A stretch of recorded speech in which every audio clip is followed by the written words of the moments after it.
Greetings and welcome to GPT, Grace People Talk. And we have been talking about Romans chapter 9, 10, 11. And we already have spoken 2 episodes, and this is Pastor Guru, and with me is Noah. And today we are going to continue on the same theme and talk about Romans 9, 10, 11 one more time.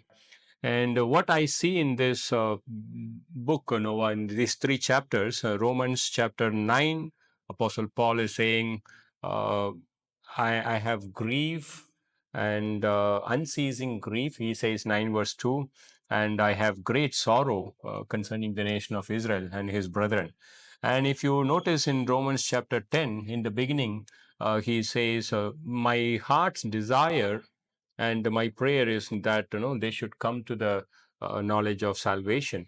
And you see in all the 3 chapters, Paul has the heart of God. And God is not hating this particular nation, and God has not set aside this particular nation without a cause.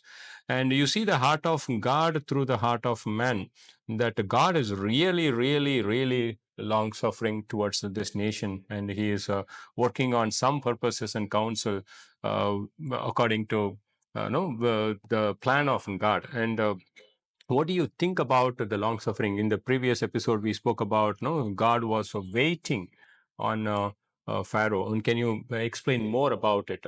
It's amazing when we talk about the long suffering of God. It's actually mind blowing for us because we cannot be that much long suffering towards one another. But God is actually taking time, though He is executing the justice that is right to execute. He's taking time so that the people can actually repent. In Pharaoh's case, we see that God took several times. He took 10 plagues before finally judging Pharaoh and Egypt. God took 10 times, right? So in that also we see the long suffering of God, that He doesn't want them to perish. If at all Pharaoh had his heart changed, God wouldn't have done that, and God would have actually showed mercy on Pharaoh, but he didn't. And also we see in Genesis 15:16 that the Amorites, the sins of the Amorites, the level came up. And that level took 4 generations to actually fill up, and God judged them after that. And also we see that God says that I will judge Babylon after they judge, and after He judges the nation of Israel, the Babylon nation, it will also be judged.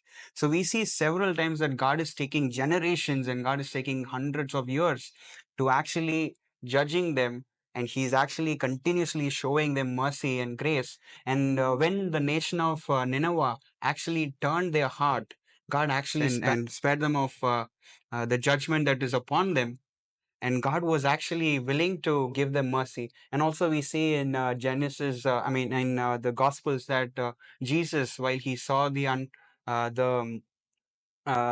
injustice that is going on in the temple, He did not actually go out of emotion, and He just not go and do anything in that particular time, but He took time. He prepared the whip, and then the next day He went and He toppled the tables and He judged them. So we see in that also we see the long suffering of God, and that's mind blowing for us to see that. Wow. So that is what the verse says in 9 verse 22. What if God, although willing to demonstrate His wrath and make known His power, endured with much patience Yeah. towards the vessels that are prepared for destruction. And yeah, so the wrath of God is like very, very. God suffers long, and before He displays His wrath. And it says in James chapter 1 verse 20, the anger of man does not produce the righteousness of God. Just think about it, no? So with respect to so why did God harden the heart of Pharaoh? And we spoke about the long suffering of God. And Moses, when he was about 40 years old, and he came up with a redemption plan. And according to his redemption plan, and he killed an Egyptian, and he wanted to redeem the nation of Israel. And if God were to sanction that plan, and God should have come then and there itself when Moses was 40, destroyed the entire nation of Egypt, and provided the redemption from the slavery for the nation of Israel. But God did not do it. But how many years God waited? and God waited for 40 more years, which means that the nation got to see the hand of God uh, being slow for 40 years. And then when God comes, and then he gives several opportunities to Pharaoh, and then he is very, very patient. And then God began to harden the heart of God. And then no wonder why James says that the anger of man, in this case, anger of Moses, did not produce the righteousness of God, whereas the wrath of God will definitely produce the righteousness. And that is what I'm able to see. And there is one more question that I want to ask. So in this verse, uh, can you please explain this verse? In 9 verse 20, it says, "Who are you, O man, who answers back to God?" Do you think that God is wanting me to shut my mouth, or what is that? No, He doesn't want me to ask questions, or how do you understand when God says, "Who are you, man, who answers back to God?" Wow. So sometimes what we think we know, we actually don't know. Because God is holy and God is infinite, and his character is that he is omniscient and omnipotent, and he knows the end from the beginning. As high as he is, we cannot comprehend sometimes what God is trying to do and God is trying to execute. But sometimes we can get totally wrong about the nature and character of God. But God, on the other hand, also calls people to reason with him. We also see that in the scriptures that, "Come, let us reason together." God is willing to reason with man, though man is not having that kind of intelligence as God has. And God is actually showing to Job, when the friends were all talking about a lot of things, God is actually saying, like, "Where were you when I laid the foundations of the earth? Where were you when I created this whole earth?" And Job was awestruck and he said, "Lord, you are God and I am man." And sometimes we have to take that position and say, "God, you are God and I am man, and I cannot comprehend certain things that you do, but I know that you are God and I will go under you."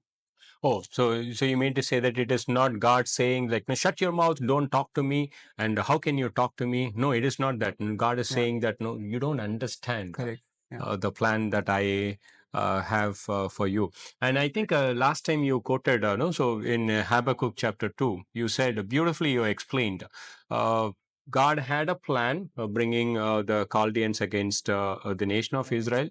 And then he is talking to Habakkuk, and even if I tell you, You will you're not not going to understand. believe, which means like you don't have the understanding that I have.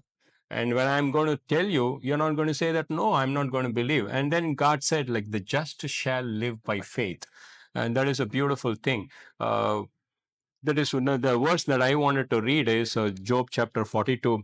After all these things, and God is saying, like, gird up like a man and answer back. And this is the time for you to talk. And then Job says this beautiful thing in 42, verse 2. "I know that you can do all things."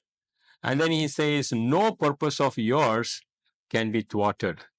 And then he says, "Who is the one that hides counsel without knowledge?"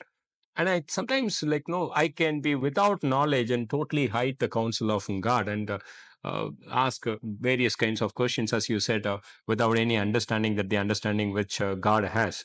And then he says, "Therefore I have declared that which I do not understand." And then he says, "These things are too wonderful for me."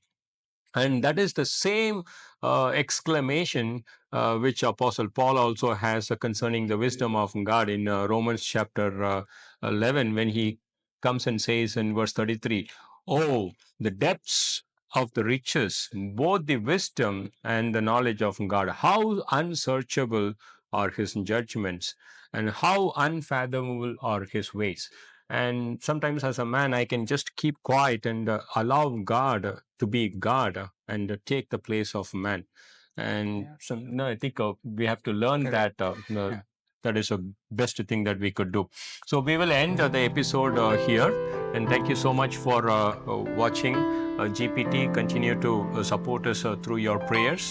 And we will continue to talk about Romans 9 to 11 in the upcoming episodes. Thank you. Thank you.